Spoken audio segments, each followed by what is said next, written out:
Okay, yes, people, them. Listen, man. My brother, he urged me to talk about this Salah situation. He sent me a message, said, you know what, you should offer some comment regarding the news regarding Salah, obviously, just being a Liverpool fan. And to be honest, being the first person I personally know to predict this. Right here. Last year, 2025. Around the end of the year, I said Salah will be sold in the summer of 2026. Now, my prediction wasn't totally accurate. Why? Because I thought he'll be sold. I didn't think he was... I didn't think Liverpool would let him go on a free. Which, like, that's a whole nother... We're going to get into it, man. We're going to get into it because I feel very conflicted with this whole thing. Like, I think it's good that he's going, and I knew he would go. I did not think we would let him go for free. It's big. That's a big one right there. Now, maybe the Liverpool board feel like, look, obviously he's getting paid 1.6 million a month, £400,000 a week. Maybe the team feel like, by all means, we need to cut this wage. We need to cut it as soon as possible. If that is in a few months in May and summer, then let's cut it then. I thought, the team could have maybe put him on a transfer list, try and shop him out to a few teams here and there. But then again, even just listen to that. Listen to this as a sentence. Salah being transfer listed by Liverpool. Does that even sound right? Maybe the team just decided we'll cut the loss or the potential opportunity, because it's a missed opportunity is what it is. We're cutting off obviously kind of a loss, because paying him so much money, 400,000 a week, 1.6 million a month, we could do with that money in our team, of course. So we're cutting that loss off for next year. But it's also a missed opportunity, because that loss would have been cut off anyway had we sold him to maybe a team in Saudi or wherever. I think we could have got a cool 30 mil. So if we got 30 million, he would have... Everything we paid him since last May, we would have recouped. If we sold him maybe for 30 million, because I think that's... I can't do the quick maths, but 1.6 million in 12 months, I think that equates to somewhere around 20 to 23 million. I feel like had we sold Salah for 20, even 25 mil, it kind of would have been like, okay, dope, because we pay him, if you think of the contract and we're paying him 18 to 20 mil, well then from May of 2025 to May 2026, we basically recoup all the money we paid him by selling him to another team. But there's a respect element there, and let's be honest, Salah's a Liverpool legend, our best winger of all time, arguably, either him or John Barnes, and one of our best attackers of all time. I'm not going to say the best. I think probably Dalglish and Rush probably top him, because like the way he's not that great on the pitch. He's just extremely efficient, arguably the most efficient, not the most like Ronaldo, Messi, but he's top 5 efficient players of all time, no doubt. Do you know what I'm saying? No doubt. In terms of like his goal to game conversion ratio is just fucking silly. He doesn't always look the best on the pitch, but he's very good at getting them goals. Do you understand? Like, apart from this season, this is the only season where he hasn't really been on his shit, bro, and he's 33 or whatever, so it's very understandable. Now, how do I feel about the whole thing? We're going to get to how I feel about this. And I said conflicted. We're going to start with the bad, because Salah's a legend, right? He's a legend, so I want to end on the good note. So we're going to start with the negative thoughts and the negative things here.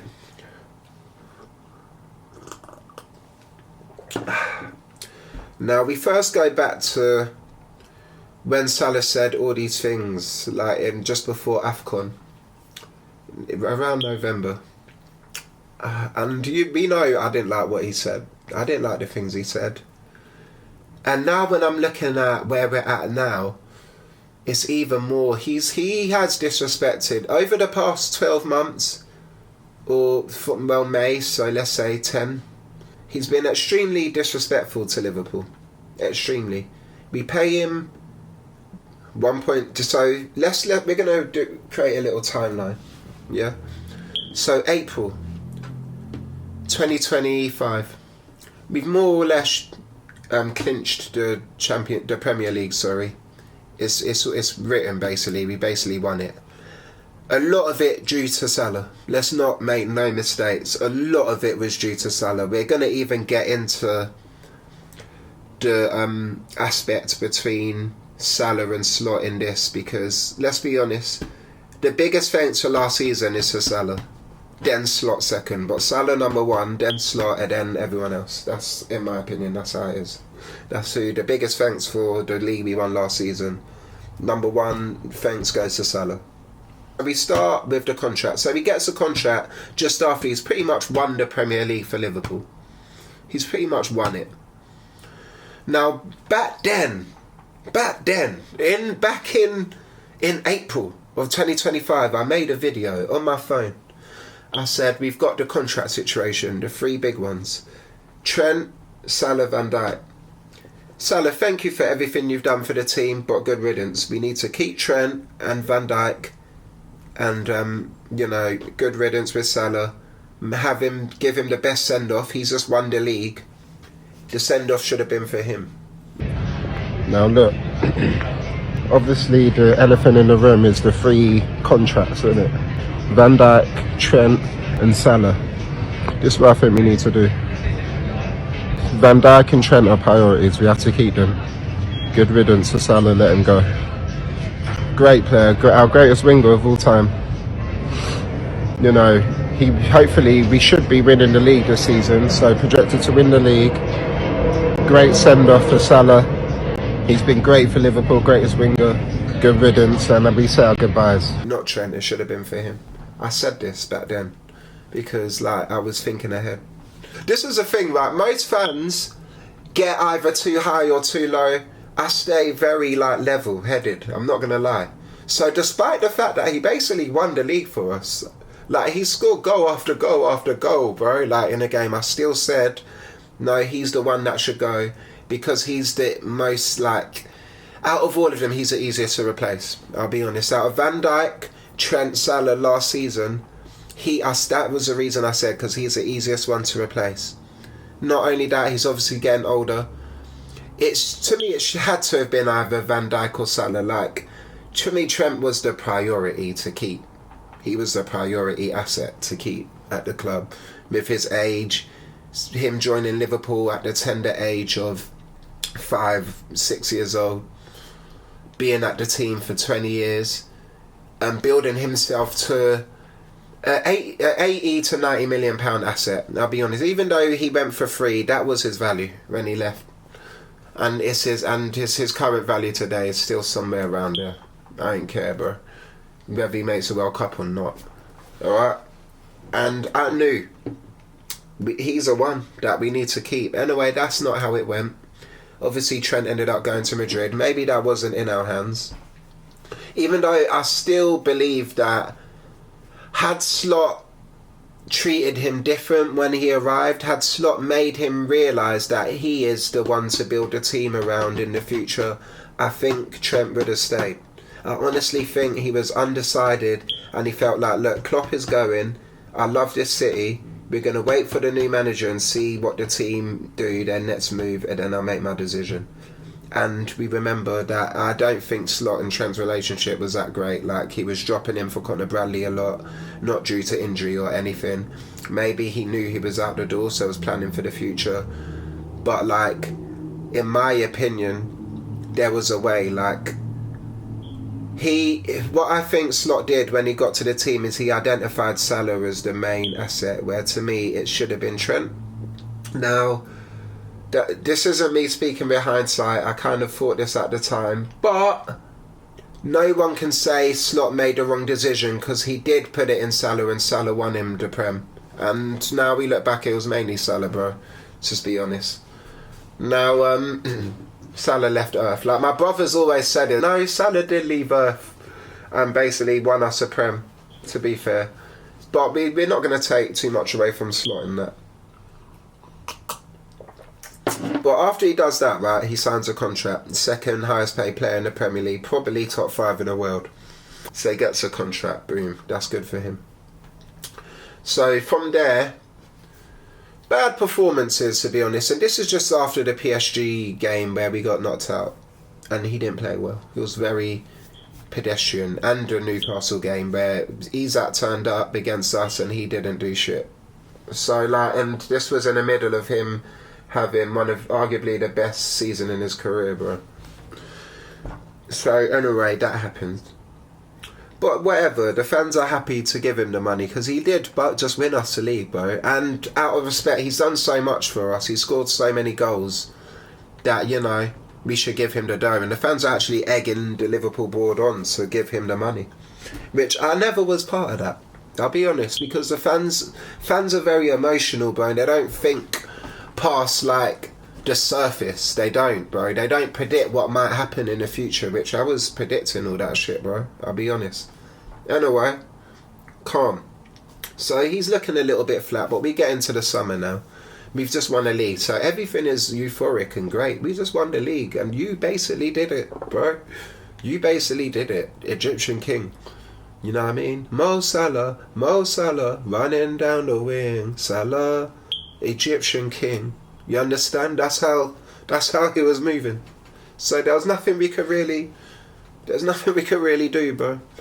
Now we move on to next season. This season. Well, we get all of the players during summer. Boom, this one, that one, this one, that one, boom, boom, boom, this one. So many players, so many leave, so many go. Tragic passing of Diego Jota. Salah's best friend at the club, by the way, which is very important to understand about his form this season, this, that, because his best friend did die.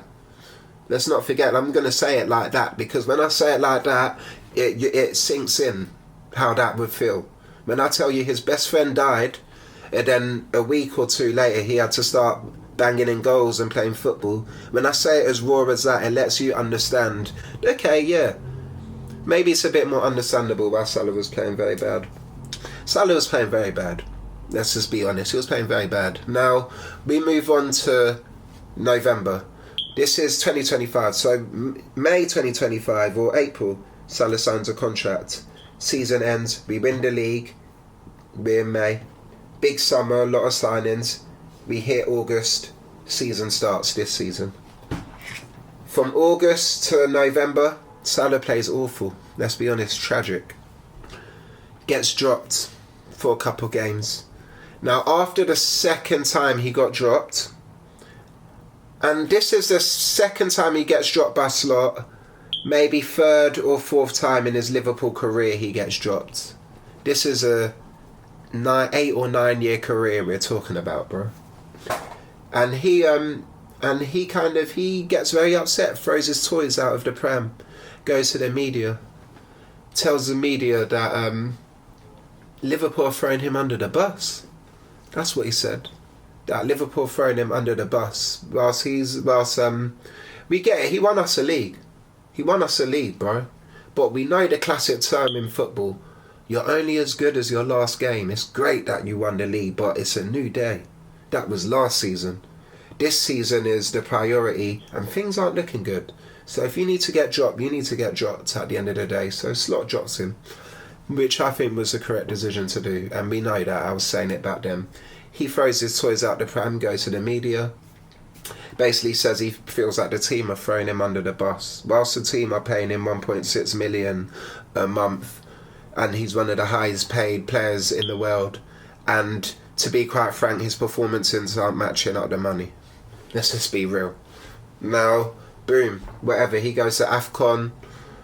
You know, it kind of gets addressed. Slot drops him for one. He got dropped for one Champions League game. I remember he weren't allowed to travel with the team. You know, he kind of goes AFCON sporadically in the team a little bit here and there. He's been dropped a couple games. Like I think he's been dropped for 2 games since coming back from AFCON.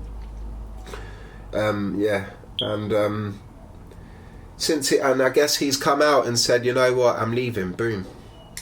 Now, for him to say, and we've basically spoke with him, he's somehow negotiated with FSG.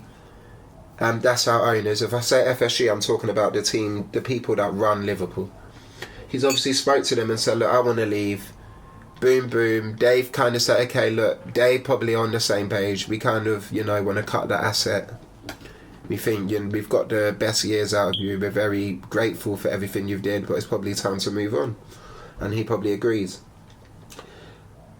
Ideally, we would like to, sell you as an asset. But maybe Salah's like, I don't want to go to Saudi. I would love, out of everything I've done for the team, one of the greatest players in the team of all time. It would be lovely if I'm just a free agent and I'm able to, make my own negotiation with whoever I would like to without them having to pay a transfer fee. That's what I predict to happen. And FSG have honoured that. Right? But for Salah to say this season that we threw him under the bus after all of this, you say we threw you under the bus, but you get to leave on your own terms for free.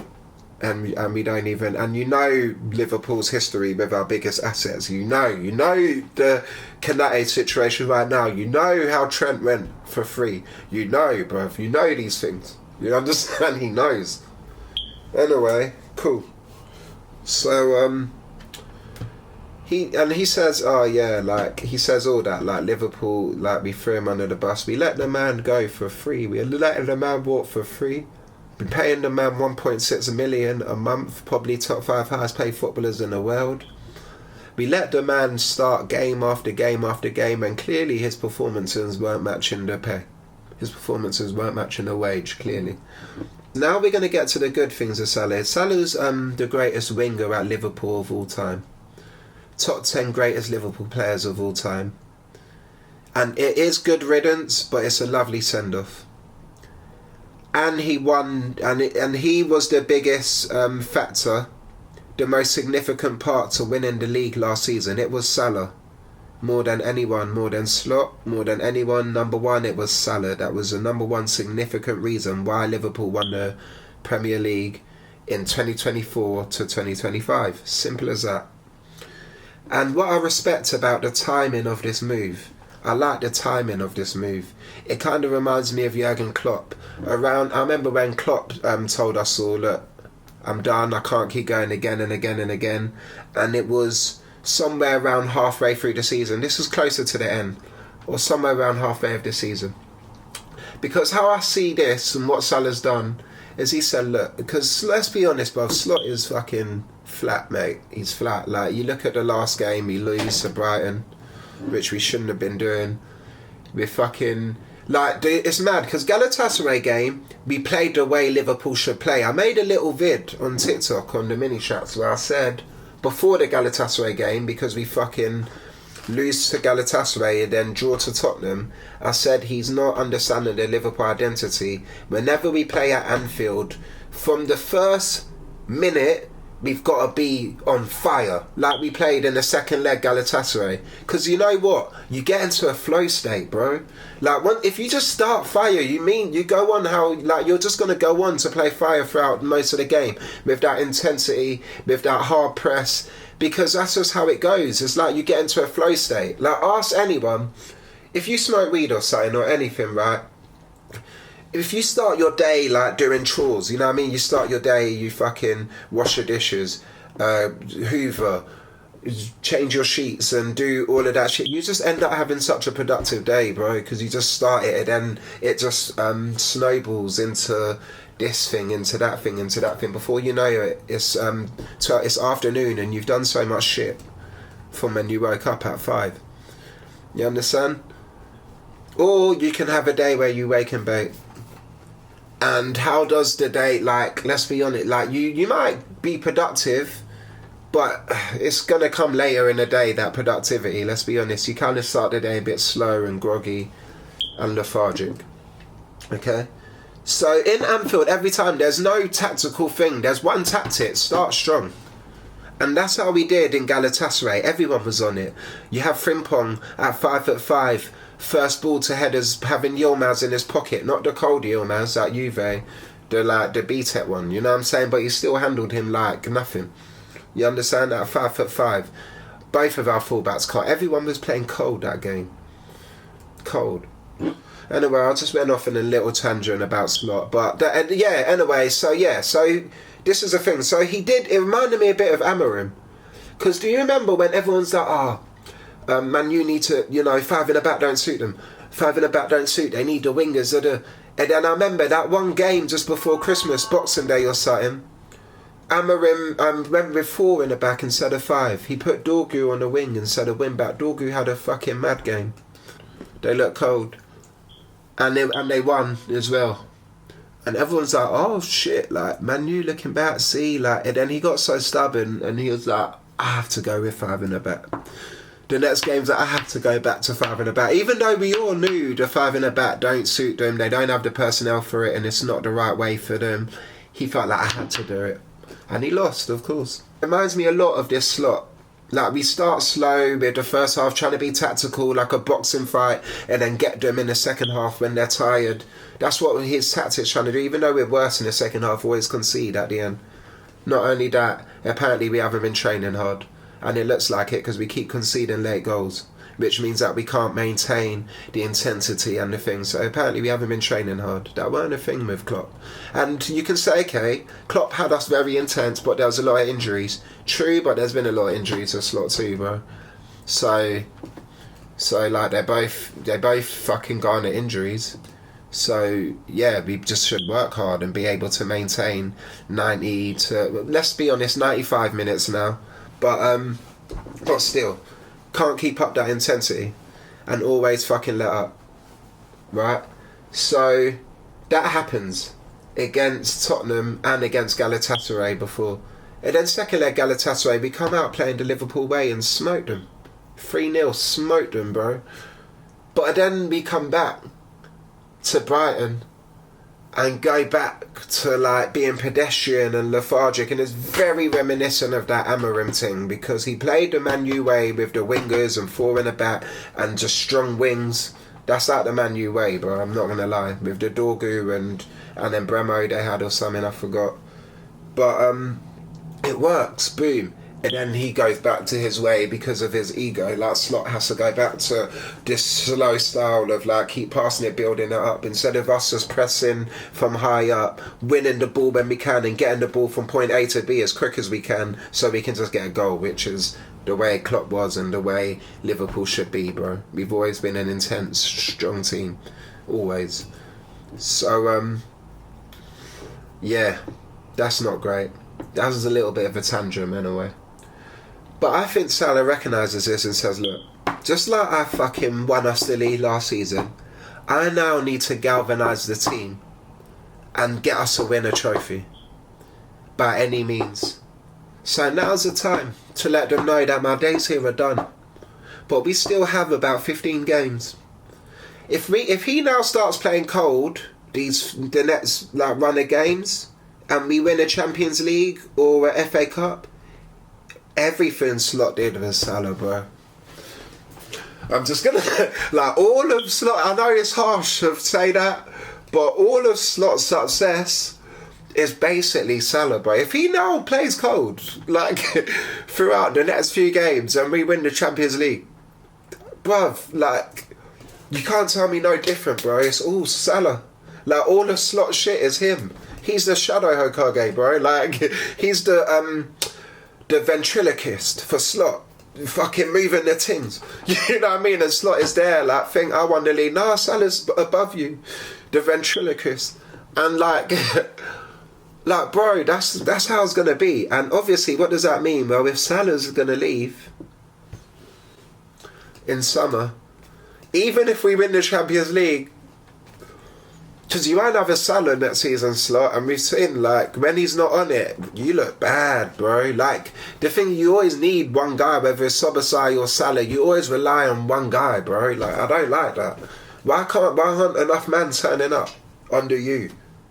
You understand? Like, okay, there might be 1 or 2 fucking bad eggs or players not having good season, but everyone, the majority, that's weird. To me, that's strange, bro.